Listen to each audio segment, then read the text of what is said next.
What is up everyone and welcome back to the channel. In today's video I'm going to be answering a question that I've had for a long time, and it's whether Smash Ultimate will become like Melee or it'll be forgotten like Brawl. Now the answer isn't as black and white as you might think. Smash Ultimate has loads more content than a game like Melee, but Melee has decided to live past its lifetime and stay for over 20 years, so this is kind of a hard question to answer. How has Melee kept its relevance for all of these years? Can Ultimate live up to what its namesake is, to be the ultimate Smash Brothers game? I'd say given the amount of content that this game has, yeah, it is the ultimate Smash Brothers game, but content isn't really all that there is to make a game live, now is there? I mean, just earlier I mentioned Brawl, which had a lot more content than Melee, but competitively and relevance-wise, it was not very popular with fans. Now, I'm going to list a few reasons why Ultimate could take Melee's place as the most relevant Smash Brothers game, but for the time being, it isn't. So if that's what you came to hear, there's the answer. At the moment, Smash Melee is doing better than Ultimate.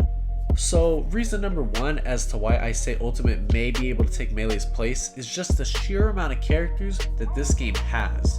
It's brought back every character from past Smash games and added tons of new ones, including Incineroar, Ridley, the long time awaited Metroid character.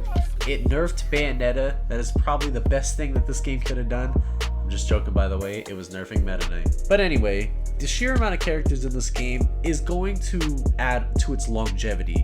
The game of Melee only has around 10 or 11 viable characters out of the 26 that it has, and this game is the most balanced game of all the Smash games, meaning that a lot more characters are viable rather than just 10. Some is being part of the top 10, just throwing that out there. But also in contrast to what I just said, which is ironic, but in contrast, Melee has lasted over 20 years with only those top 10 characters being considered viable. But by the sheer amount of balance that goes into this game, especially with 80 characters, this game could potentially last a lifetime competitively. So point number two is the Nintendo Switch. Now the Nintendo Switch is not going anywhere anytime soon. It is their most popular console, and on top of that, it is also a handheld, so it can be supported from both ends, not only from the home console gaming that everybody loves, but also the on-the-go family time everybody likes when they're going on car rides, on vacation, stuff like that. They bring their Nintendo Switch. So I'd say just the convenience and the sheer popularity of the Switch helps Ultimate's case quite a bit. Also, with how tight the mechanics are in Ultimate, it's possible for newer players to get into the game easier rather than with Melee, where its controls from 2001 feel like utter dog doo-doo.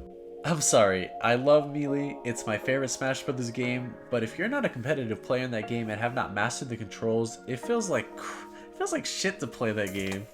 But it isn't casual play that kept Melee kicking for 20 years now, is it? Kinda getting off topic here, but I'm sorry I sound so nasally, it's allergy season, so bear with me. Anyway, back on track. It is now time to get into the negatives on why potentially Ultimate will never live up to what Melee has become. Now, I really only have 2 points within this category as to why Ultimate will never live up to what Melee has become. Now, number one is there potentially could be a game-breaking character. All my talk about balance aside, we still have 2 characters yet to be introduced into the game, and potentially more, because there have been tons of quote leaks coming out saying that there's going to be 3 more characters after the second Fighters Pass and everything like that. So we don't know 100% how many more characters are going to be added. Even though Sakurai said this is the last Fighters Pass, we're not 100% until this game's life cycle is over. I mean, we saw what happened in Smash Bros. 4 or Smash for Wii U when Cloud was revealed, and how he just completely broke the game, especially in doubles. I think Double Cloud was banned in double tournaments just because of how broken the character was. And then don't even get me started on Bayonetta. That character destroyed the meta of Smash 4, and you know, as you guys probably saw of EVO, I think it was 2018, the final year Smash 4 would be at EVO, Captain Zack and Lima completely, utterly just destroyed that game ever just being remembered for something fondly. They destroyed it based off of that EVO alone. So yeah, that's my reasoning for the characters, and now to get into point 2. So for the final point in this video, I'm going to point out the pandemic, COVID-19 almost killed Smash Ultimate. And some of you guys are probably wondering, what do I mean by that? Well, it's fairly simple. We kill the Batman. No, I'm just playing, guys. No, we don't kill the Batman. Joker's in the game, and so is Robin, but we do not kill the Batman. Anyway, COVID-19 has moved tournaments online, and if you guys know Nintendo, you know that their online is awful. It seems that Nintendo refuses, even though charging us $20 a year, which may seem good on paper until you realize the lackluster amount of content you actually get and the internet is awful. But for $20 a year, we get Nintendo Online, and not only does their internet suck, they don't even have a Ethernet slot by default in the Nintendo Switch. You have to go out and buy an adapter for an Ethernet cable and then plug it into one of the USB ports. Now, I refuse to give Nintendo my money, so I bought a different type of USB port, Ethernet port for my Switch. But I mean, you guys can go out and buy whichever one you want. They all work the same, and I think more people need to invest in them because playing online, it's awful. I hate it. But Smash Ultimate having bad Wi-Fi isn't the only reason it could potentially hurt the game.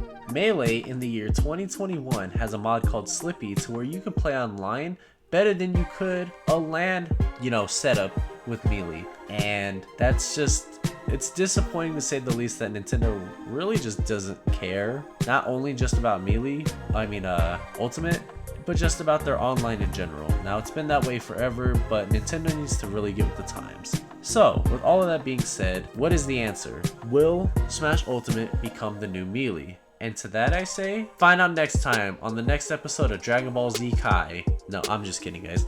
Honestly, like I said at the beginning, it's not as black and white as I would like it to be, so I don't fully know. But what I can say is that once we're able to play in person again, the chances that Ultimate is going to be a game that lives for a lifetime, it has more of a chance to do so in person rather than online, unless Nintendo fixes it. Now, I hope you guys enjoyed the video.